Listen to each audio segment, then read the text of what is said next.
What's up, YouTube friends? My name is Danny Jones, and welcome to Jones Vibes. Jones Vibes.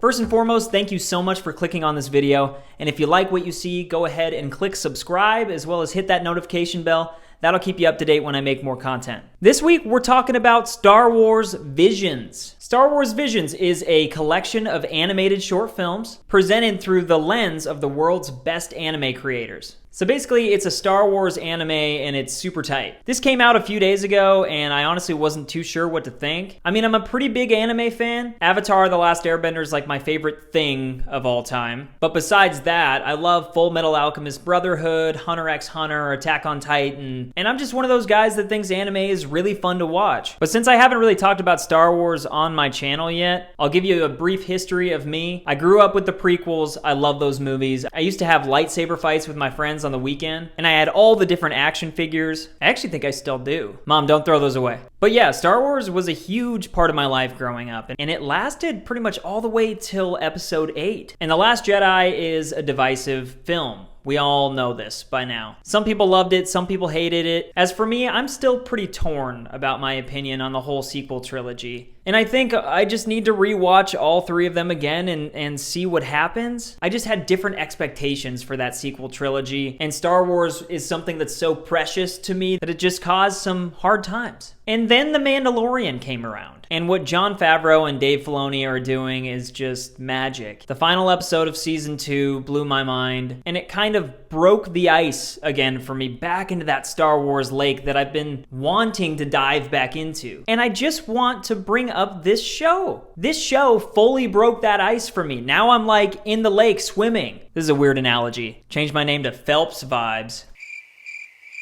Anyway, what I'm trying to say is I really like this show. If you haven't seen it, go ahead and watch it. It's 9 episodes. They're like 15 to 20 minutes long, and I think you'll have a blast. And you know, I ended up watching these with subtitles the whole way through. I've already heard of people that watched the English dubbed version, and that's chill, but there was something so awesome about watching Star Wars anime with subtitles. I was super into it. But I am curious, so let me know in the comments what you did. Did you watch it in English or did you watch it with subtitles? I know Neil Patrick Harris and Hopper from Stranger Things did some of the voices, so maybe that was cool. But I've been trying to figure out how to break this thing down. So I think I'm just gonna go episode by episode, and then you're gonna wanna stick around to the end because I'm gonna do my formal ranking of each episode. And if you just wanna skip to the end, that's cool, I guess. It's all good. So episode 1 is just called The Duel. And all I have in my notes is just bruh with like 14 H's. Set 20 years after the fall of the Empire, a lone wanderer, Ronin, witnesses a legion of bandits, stormtroopers, attempt to besiege a small village. I mean, come on, dude. There ends up being this Sith girl with like an umbrella as a lightsaber, and they fight in the village, and then they fight in the river, and the choreography is super dope. But sitting down on the couch the other night and turning this on and having this be the first example of what Star Wars Visions is gonna be, I was just blown away. Episode 2. Tatooine Rhapsody. So this one's about a young Padawan and he's on the run, but then it turns out he's just a member of a band. And one of his band members is in deep with the fishes. The fishes in this case being Jabba the Hutt. And long story short, they end up playing this show and the show like saves the friend. He's like, Jabba, we're gonna be famous musicians, and so don't kill our friend. And Jabba's like, that's chill, I guess. But also we see like a little tiny little Boba Fett, and he's awesome and he's just vibing. Like he was like me throughout the episode, just vibing. Moving on, we have the twins. Twins Basil, Kar and sorry if I'm saying that wrong, are twins who were cloned and cultured in the dark side of the Force on Exegol by Palpatine. Good. Bro, these stories. Kar ends up opening up to the light side. He's the brother, and he has to get this Kyber crystal because his sister's using it as a weapon that's gonna like blow up a planet or something. And there's this crazy action scene, and she ends up getting these lightsabers that are like lightsaber whips, and they're like, sham! And he's like, you have to stop! And she's like, no, I'm not gonna stop. And I was like, she should probably stop, right? And I love anime because of this, because he's like flying through the air with his lightsaber, and it's the most intense scene ever. And so in real life, he'd probably just be like, ah! And like yelling or something like that. But as he's hitting her lightsaber, he's like, don't think that your destiny can't be changed. And you're just like, whoa, dude, that's deep.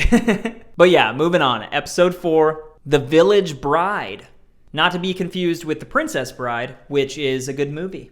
Years after the Great Jedi Purge, a fallen Jedi named F is drawn to a remote planet by an explorer named Valko. Oh yeah, so basically these people on this planet have reprogrammed these droids, and they're the droids from the prequels, but they're speaking Japanese, and it's just like awesome. But the coolest part about this episode is in the end, this Jedi like slides to the right of this bad guy and unclicks her shoe, and then does like a super slice and gets him, and it was cool, but anyway.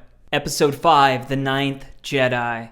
This one's actually pretty cool because it teaches you about lightsabers. So throughout this whole show, they reference kyber crystals. And so this girl's dad is a saber smith, and so he makes lightsabers, and kyber crystals are like the key element to that. And in this episode, when the girl ignites her lightsaber, it's kind of like faded. And the dad is like, the stronger in power you get, the more colorful it'll become. And so it ends up glowing blue in the end. And it's just so cool. It was such a cool arc to see how her power was super weak at first. And then through confidence building, it got brighter. But basically, there's this Jedi temple and they all turn out to be Sith, besides this one dude that shows up. And there's been this message playing throughout the galaxy, kind of like in episode 9, saying, come here, we need more Jedi. And I know I'm doing a great job at explaining this, but long story short, there's an awesome lightsaber fight, and it was just, it was super cool. Now, this next episode is that Dark Horse episode. I feel like a lot of people are going to hate on this one. I feel like a lot of people are going to hate on Tatooine Rhapsody.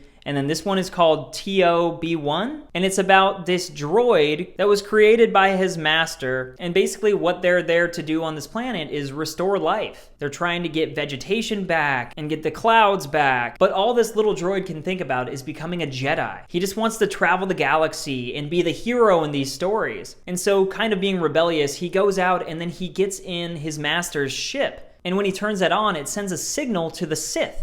And so the Sith guy comes down and he's going to destroy the master. And the last thing he says to the droid is, I am one with the Force is with me. And I was like, yes, that's it. That's one of those moments that makes a scene better for me. I'm not the hugest fan of Rogue One in the world. I know a ton of people love it, but this scene in this show just made me like Rogue One more. And that's what all this stuff is for. When it comes to Marvel, when it comes to DC, when it comes to Star Wars, the more expansive the universe, I know this stuff's not technically canon, but just the fact that it shows somebody else in the galaxy saying that, it makes it seem like it means something. But then yeah, this little droid just tries his hardest against the Sith, and then he has this out-of-body moment with his master, and he's like, oh no, what do I do, master? And his master's like, you're well-trained, and you're gonna be awesome. So then he goes out and he's like, I'm awesome! And it was awesome.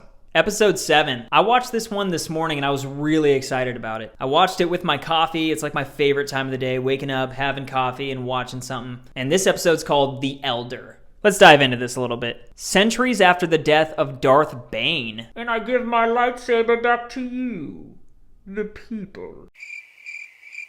But after the death of Darth Bane and the initial extinction of the Sith, Taheen and his Padawan Dan, that's my name, are sent to explore the Outer Rim when Taheen senses a disturbance in the Force. And this one reminds me a ton of Attack of the Clones. Like Obi-Wan and Anakin just out on a mission. The kid even has a little braid, like Hayden Christensen did. But they go to this peaceful planet, people are farming and just chilling. There's kids running around, little rascals. And long story short, there's just this old Sith guy. And Dan, who's kind of like Anakin, is like rebellious and just wants to go fight him. So he's like, I'm going, dude. I don't care what you say. I'm going. And then he goes, and you think he dies because like the old dude just owns him. And then basically Qui-Gon comes up and they have this epic battle and he ends up defeating the Sith. And in the end, Taheen tells Dan that being a Jedi means being kind-hearted so that they do not end up like the Elder. And if that isn't just great. Episode 8, Lop and Ocho. And you know, I'm just gonna come right out and say it. I wasn't that into this one. Mainly because the main character is kind of like a bunny rabbit. I loved going and seeing Santa at the mall when I was younger, but forced me to see a dressed up bunny rabbit? Not a chance. Anyway, this father and daughter take in this little bunny rabbit girl, and the two girls become sisters. But the Empire has invaded this city, and the father wants nothing more than to kick them out and rid them of this place. But the sister goes rogue, and she wants to be bad. And so when the sister goes bad, the dad ends up giving the little bunny rabbit girl the lightsaber that's been passed down through generations of their family. And the two sisters end up having this crazy epic battle. But the one thing that got me was they killed this little droid that was like the little girl's like best friend. And I just have a hard time when that stuff happens. I loved that little droid. It was like R2 or BB-8 or Dio. Just sad to see him go. But finally, episode 9, and I can't pronounce it. Akakiri. And this one was pretty cool. The first half I wasn't into so much. It's not like it dragged on because it was only like 12 minutes long. But the ending was really cool. A Jedi reunites with his old love. She's a princess. And so he just wants to protect her. But they end up getting captured by her brother. And when he's going to fight her brother, he sends her out, but in like one of the guards' uniforms. And so he ends up killing her. And so what he does is gives himself to the dark side. But he does this so that she'll be saved. And in this episode, they actually save her. Like they bring her back to life. And she's like, "What? I'm alive. What are you doing?" And he's like, "I did what I must." And so this dude just gives himself to the dark side. I don't know. It was crazy. But that's what I'm talking about with a lot of these episodes. They were just far out. They were crazy. It really just reignited that fire, that love for Star Wars that I have. And now I'm so excited for the Kenobi series, the Book of Boba Fett, Ahsoka, everything that we have coming our way. I'm just so stoked about. So thank you, Star Wars Visions. I now have the vision to something. I don't know. But now, finally, I want to rank these episodes. I actually put way too much thought into this, more than most people ever would, but I'm just like that. I love this stuff. So, coming in at 9 is Lop and Ocho. Just wasn't so into the bunny rabbit type thing and the droid, but I mean, it was still a really cool episode. Number 8, Akakiri, because it's hard to pronounce, and the first half of it kind of felt a little slow to me. The Village Bride was number 7. The music in that episode was enough for me to make it number 1. I loved the music in that episode. It was so cool. But talking about music, number 6, Tatooine Rhapsody. What planet were they on? Mercury? Because it reminded me of Bohemian Rhapsody. Number 5, The Twins, mainly because of some of the crazy visuals in space. This brother and sister fighting, which is kind of what I wanted from the sequel trilogy, but it's okay. Number 4, The Ninth Jedi. And like I said, the lightsaber fighting in this one was super cool. Sith versus Jedi. The vibes were just on. Number 3, my dark horse, Obi-Wan. I just love that little droid dude. I mean, look at him. Just look at him. Now he has a lightsaber. Oh, what's he gonna do? Oh! That droid is awesome, man. Number 2, The Elder. And yeah, I think I would have ranked this one number 2 just from this image alone. That's just so cool. Such a good episode. And number 1 is the first episode that I watched, The Duel. And I think maybe that's why they put it as the number 1 episode, because it's just the standout. It's so good. I think I'm gonna go watch it right now. But anyway, yeah, Star Wars Visions. That was awesome. And like I said, it just makes me so excited about the future of Star Wars. I hope they can take something from this show. Honestly, each of these episodes felt like the climactic episode in a 3-season adventure. The stories were great. But as always, let me know what you thought down in the comments. Am I way too high on this show? Did anybody out there love this more than I did? And also, if you haven't yet, go ahead and click the subscribe button as well as hit that notification bell. Stay in touch with me, especially as we head into this crazy movie season that is upon us. But thank you so much for listening, and I will see all of you back here next time.